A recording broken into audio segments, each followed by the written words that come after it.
Our I can statement for today is E4.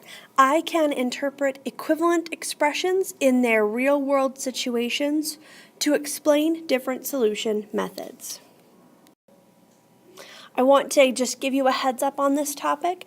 These aren't going to be simple computation type equations or problems that we've seen in the recent past.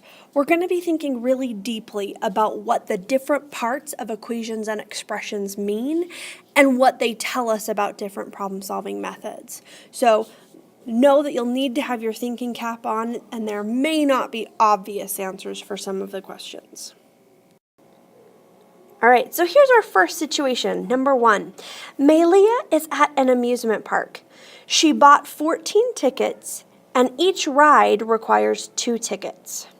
So part A asks, write an expression that gives the number of tickets Maylia has left in terms of X. So I'm going to pause right there.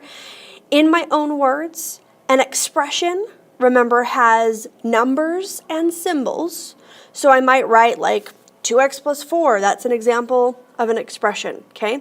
So write the expression that gives the number of tickets Maylia has left in terms of X. So my expression needs to be equal to the number of tickets that Maylia has left, and it says it needs to be in terms of X, and it tells us that X needs to represent the number of rides she has already gone on. Okay, so that's the first thing that we're going to do. So we're going to just stop right there, and we're going to write an expression. So the number of tickets she has left. Okay, so if X equals 0, she hasn't gone on any rides, then we want to start with 14, right? So I'm going to just go ahead and write 14 as part of my expression, okay? And then I'm going to do subtract, because I know that for each ride I go on, I need to subtract something. And that something needs to involve x's, okay? So I'm going to subtract tickets for each ride I go on. Now, let's try it out with just the expression I have now. If I've gone on one ride, 14 minus 1 would be 13, but that's not quite right. How many tickets am I using for each ride? Well, I'm using 2 tickets for each ride, so let's try this. If I'm subtracting 2 tickets times the number of rides I've gone on, I think this one will work. Let's try it with a couple of examples. So if I have used 1 ticket, then I should have, if I've gone on 1 ride, I've used 2 tickets, so I should have 14 minus 2. So that's 12.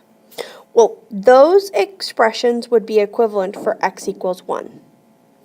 Now, if x equals 2, I've gone on 2 rides, I would need to take away 4 tickets. Well, 2 times 2 gives me 4. And this pattern continues. So this is the expression that we can use to give the number of tickets that Maylia has left. Okay, now the last part of our directions say to find at least one other expression that is equivalent to it. Now, remember, we could separate the like terms, so we could write this as 7 plus x plus x. That's one way. Another thing that I noticed is that both 14 and 2 have a GCF, or greatest common factor, that's greater than 1. So what that means is I can divide that factor out of both of those numbers and bring it out front. So 2 is the greatest common factor. So 14 divided by 2 is 7. And 2 divided by 2 is 1x. But then I'm just going to bring that 2 out front. So now I have 2 times 7 minus x in parentheses. There are lots of equivalent expressions, but these 2 are the ones that we're going to look at in more depth. So for part B, fill in the underline on your paper. It is 14 minus 2x. So this represents the number of tickets Maylia has left after she has gone on X rides. How can each of the following numbers and expressions be interpreted in terms of tickets and rides? So let's do the first one together. 14. What does the number 14 represent in our situation? Well, that's the number of tickets we start with. Okay? -2 or -2 represents the change in our number of tickets after each ride. Okay? Now this is positive 2x. The 2x represents the number of tickets we've used because x is the number of rides, 2 tickets per ride. So 2x represents the number of tickets we've used. Pause the video if you need to take a moment to copy those down. All right. The next expression we want to look at is that factored expression, 2 times the quantity of 7 minus x. That's another way of saying 2 times in parentheses, 7 minus x. So this expression also represents the number of tickets Maylia has left after she has gone on X rides. So this is the same instructions as the previous problem. How can each of the following numbers and expressions be interpreted in terms of tickets and rides? I want you to take a stab at this, make a guess on your own. Then press play when you're ready to watch the responses.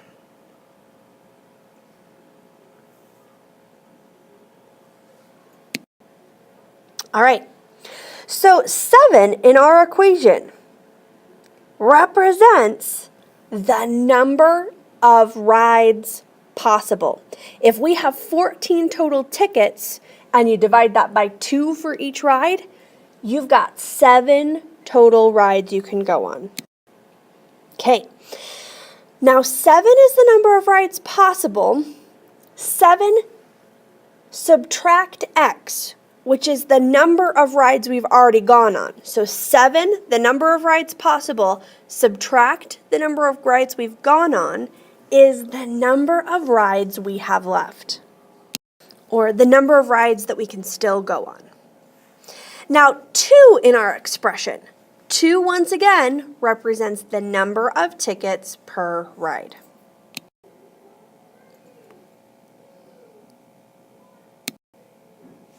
So compare B and C.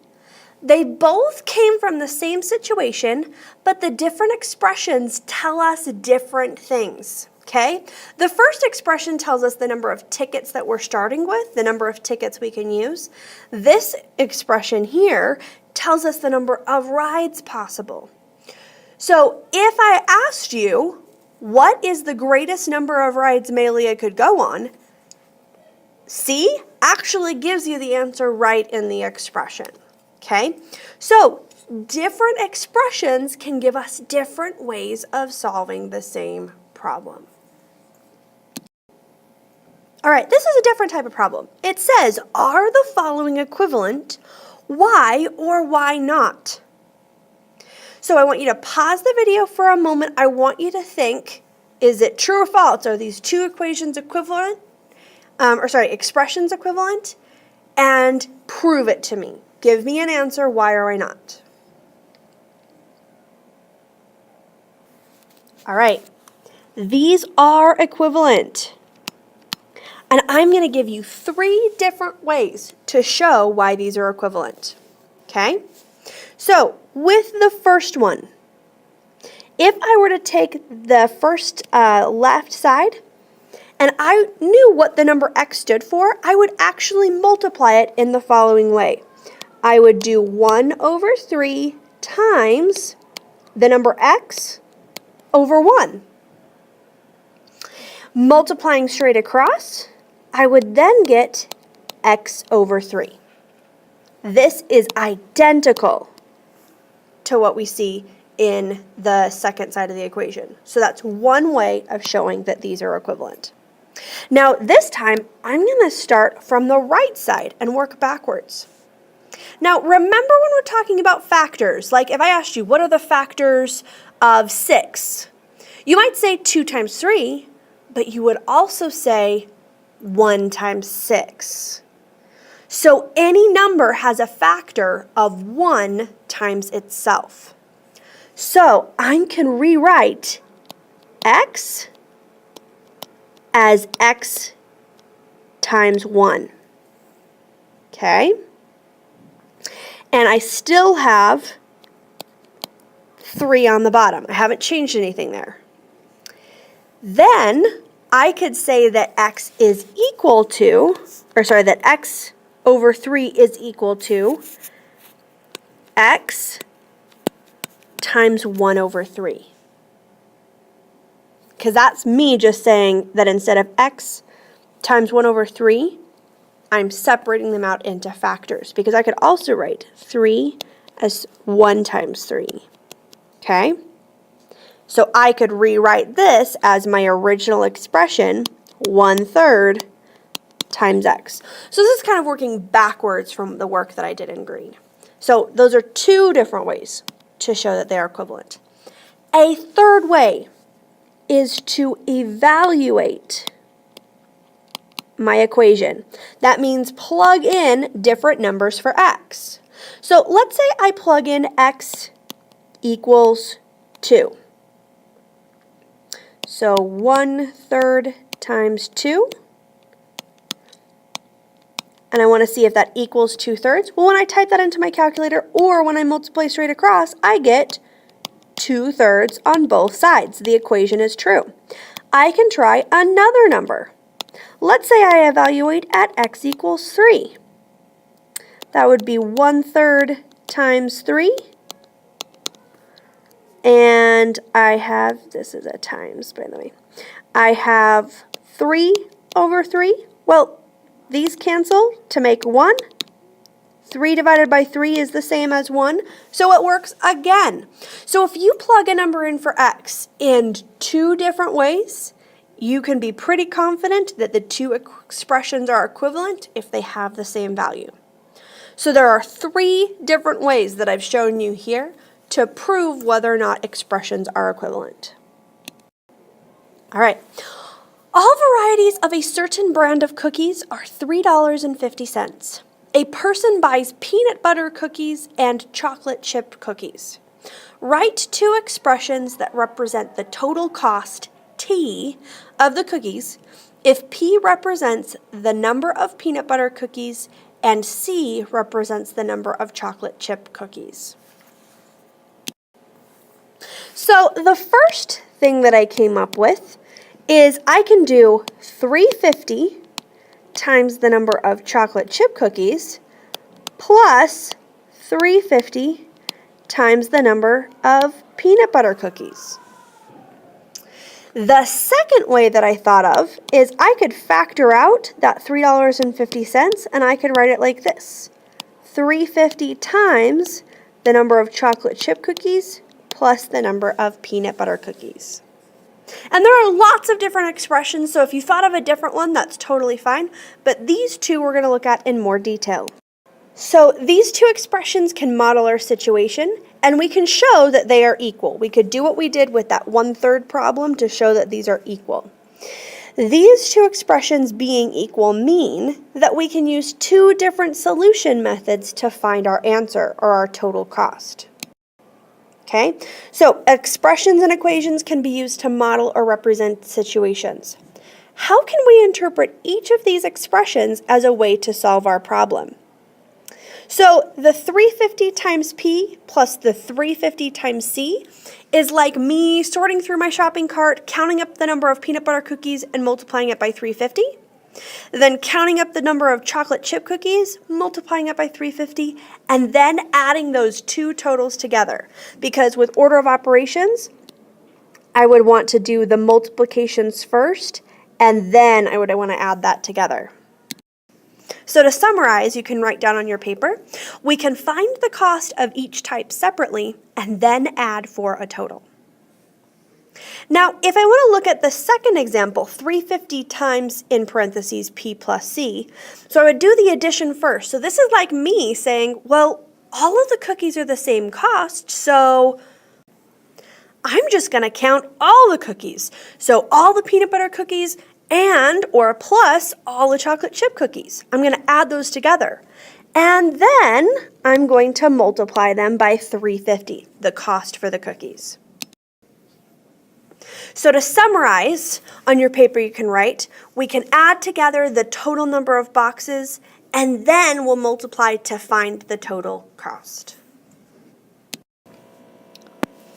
Number 5, you go to the store to purchase a gift, but you want to know how much you will have to pay, including tax. Our tax rate is about 7% of the cost. Now, if we wanted to figure out what 7% of something was, we would convert it to a decimal by moving the decimal over 2 spaces. So that would be 0.07, and then we would multiply it by the item, in this case, the price of our gift. So that's going to give us the amount of tax. So it might be the $2 or $3 extra that you have to pay. So part A, the expression P plus 0.07 times P will find the total cost for any purchase including sales tax. Okay, so this is finding the tax, this is the original cost, and then you're adding those together. So it says, use this expression to write a sentence describing one method for finding the total.